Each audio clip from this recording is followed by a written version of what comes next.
नमस्कार दोस्तों, स्वागत है आप सबका छोटी सी कहानी के साथ। तो चलिए शुरू करते हैं। मोतीलाल नाम के वैद्य थे जिनसे आसपास के कई गांवों के लोग दवाइयां लेने और अपना इलाज करवाने आते थे। मतलब वे गांव के बहुत प्रसिद्ध डॉक्टर थे। सभी इन्हें वैद्य जी कहकर पुकारते थे। इनकी एक लौती बेटी थी जो बड़ी ही सुंदर थी। एक प्रकार से वो पूरे गाँव की बेटी थी। सभी उसे प्यार से पारो बुलाते थे।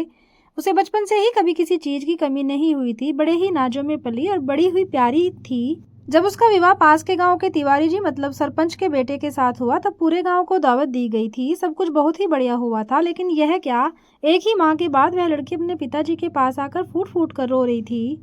सिसकियों के कारण वो कुछ बोल ही नहीं पा रही थी। पिताजी के बहुत पूछने पर उसने बहुत देर बाद बोलना शुरू किया और बोला, पिताजी मैं उस घर में फिर कभी नहीं जाऊंगी, मैं आपके पास ही रहूंगी।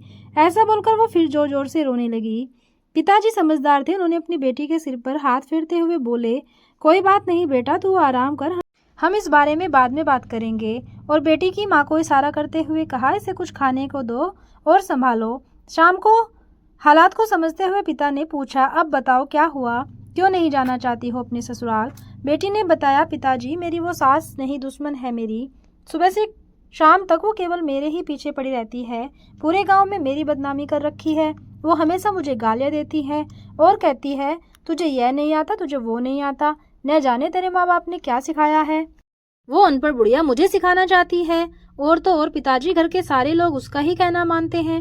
पिताजी मैं साफ कह देती हूँ, उस घर में या तो वो बुढ़िया रहेगी या मैं। उसके साथ में एक पल भी नहीं रहना चाहती। पिताजी गुस्से से बोले, हमने तो तुझे ऐसे संस्कार नहीं दिए हैं। वो तुम्हारी माँ के समान है, उनके लिए ऐसे शब्द मत बोलो। कुछ समय दो, सब कुछ ठीक हो जाएगा। बेटी ने कहा, पिताजी मैं एक शर्त में वहाँ वापस जाऊंगी। पिता ने कहा, वो शर्त क्या है। पिताजी आप तो इतने बड़े वैद्य हैं, दवाओं और जड़ी बूटियों के विषय में जानते हैं।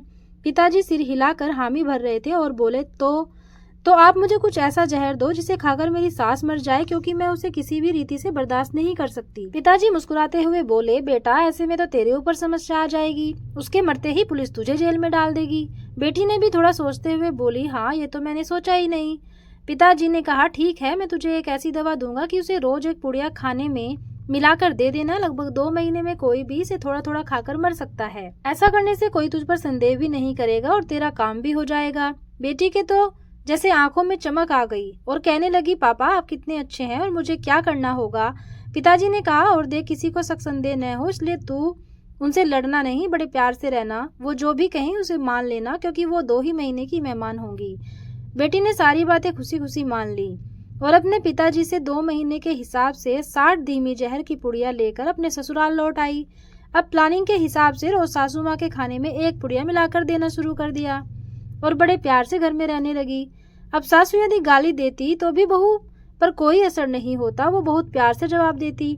लगातार 1 माह तक बहू के अच्छे व्यवहार के कारण सास का भी मन बदलने लगा। अब वह अपनी बहू को गाली बकना बंद कर दी और उसे बिना बात के चिल्लाना भी कम कर दिया। उसे भी लगने लगा, अब तो कुछ ही दिन की मेहमान है मेरी सासू माँ, इसलिए उसकी और सेवा कर दी जाए।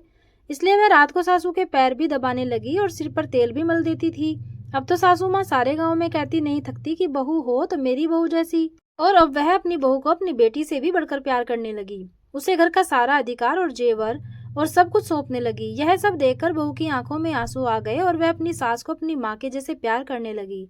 और तभी उसके मन में एक डर समाने लगा और वह उसी दिन अपने गांव यानी मायके आई और अपने पिता से लिपटकर रोने लगी और कहने लगी, पिताजी आप कुछ भी करो लेकिन मेरी माँ को बचा लो। पिताजी ने कहा, माँ वो तो बिल्कुल ठीक है, वो तो सो रही है। बेटी ने कहा, अरे मैं सासू माँ के विषय में बोल रही हूँ। पिताजी ने कहा, क्यों, क्या हुआ उनको। बेटी ने याद दिलाया, अरे पापा आपने जो जहर दिया था उसे खिलाते हुए 1 माह से ज्यादा हो गया है, 15 दिन बाद वो मर जाएंगी। मुझसे तो यह बहुत बुरा गुनाह हो गया है, मैं अब उन्हें मारना नहीं चाहती। आप कुछ भी कीजिए और उस जहर को तोड़ दीजिए, कुछ ऐसी दवा दीजिए ताकि उस जहर का असर खत्म हो जाए।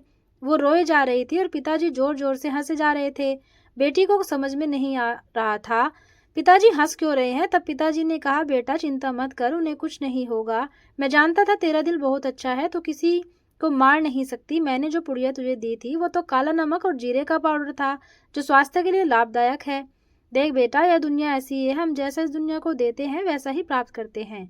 यदि हम दूसरों को नफरत देंगे तो नफरत ही पाएंगे, यदि हम लोगों को प्रेम देंगे तो वापस प्रेम ही पाएंगे। बेटी चुपचाप खड़ी खड़ी आश्चर्य से अपने पिता की बुद्धिमानी भरी बातें सुनकर दंग रह गई थी और आंसू बहा रही थी। ये आंसू